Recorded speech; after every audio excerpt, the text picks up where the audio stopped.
አላህ መሬትንም ሰማያትንም በፈቃዱ በችሎታው ነው ያቆማቸው። ሱረቱ ሉቅማን ላይ እንዳለው ወሚን አያቲሂ አን ተቁመ ሰማዋቱ ወልአርዱ ቢአምሪሂ ይላል። ከምልክቶቹ ከተአምራቶቹ መካከል ሰማያትና ምድር በትእዛዙ በችሎታው መቆማቸው ነው። ታዲያ ይሄ ጌታ ለሴኮንድ ቢያንቀላፋ ምን ሊከሰት ይችላል? እኔ እንኳን ውሃ ጠምቶኝ ውሃ ለመጠጣት ይሄን አንስቼው ወደ አፌ እያስጠጋሁት እያለ እንቅልፍ ሸለብ ቢያደርገኝ ምንድነው የሚሆነው? ከጃም ይወድቃል፣ ውሃው ይደፋል። ፍጥረት ዓለሙን የሚጠብቅ ጌታ ለሴኮንድ አንቀላፋ ማለት እንዴት ነው የሚሆነው? ታዲያ ኢየሱስ ይተኛ አንቀላፋ ነበር ከተባለ ምንድነው እሺ አምላክነቱ? አሁንም ያው የተለመደው መልስ ከተሰጠን የተኛው ያንቀላፋው በላ ጠጣ ተብሎ ቅድም ሲገለጽ የነበረው ሁሉ ሰው በነበረበት ዘመኑ ነው ካሉን ታዲያ ምንድነው የኛና የናንተ ክርክር? እኛም እኮ ሰው ነው የምንለው እንላቸዋለን። ኖ ተሳስታችኋል፣ እሱ ፍጹም ሰው ፍጹም አምላክ ነው ይሉናል።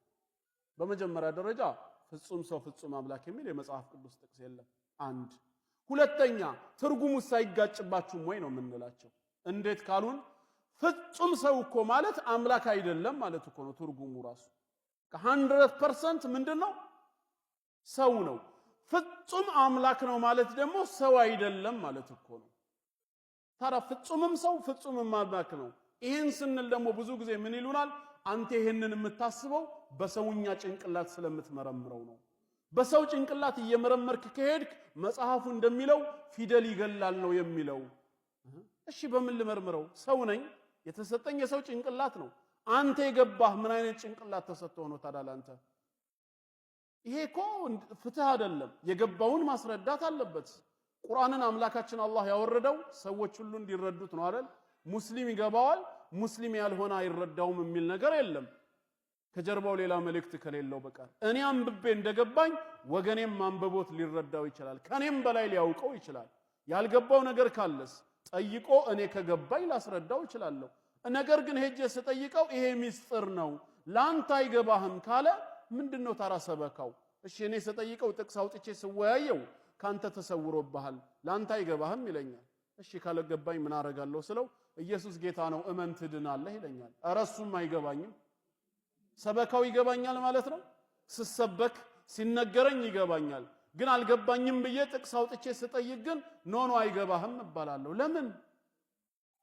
ሰዎችን ስለ አላህ ስናስተዋውቃቸው ይገባቸዋል ካልን ሲጠይቁም መልስ ይገባቸዋል ብለን ማመን አለብን።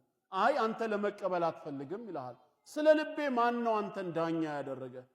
እኔ ከውስጤ ልቀበልም ሌላ ተልኮም ይኑረኝ፣ ያንተ ግን ግዳጅ መልእክቱን ማድረስ ነው አይደለ? የልብን የሚመረምር አላህ ብቻ ነው። ማን ምን አስቦ መጣ አናውቅም። እኛ የተጠየቅነውን ምናውቅ ከሆነ እንመልሳለን፣ ካላወቅንስ አናውቅም። በቃ ዓሊሞችን ጠይቀን ሊቆቻችንን ጠይቀን እንመልሳለን ነው። ላንተ አይገባህም የሚባል ግን በእስልምና ውስጥ የለም፣ ቀልድ ካልሆነ በቀር።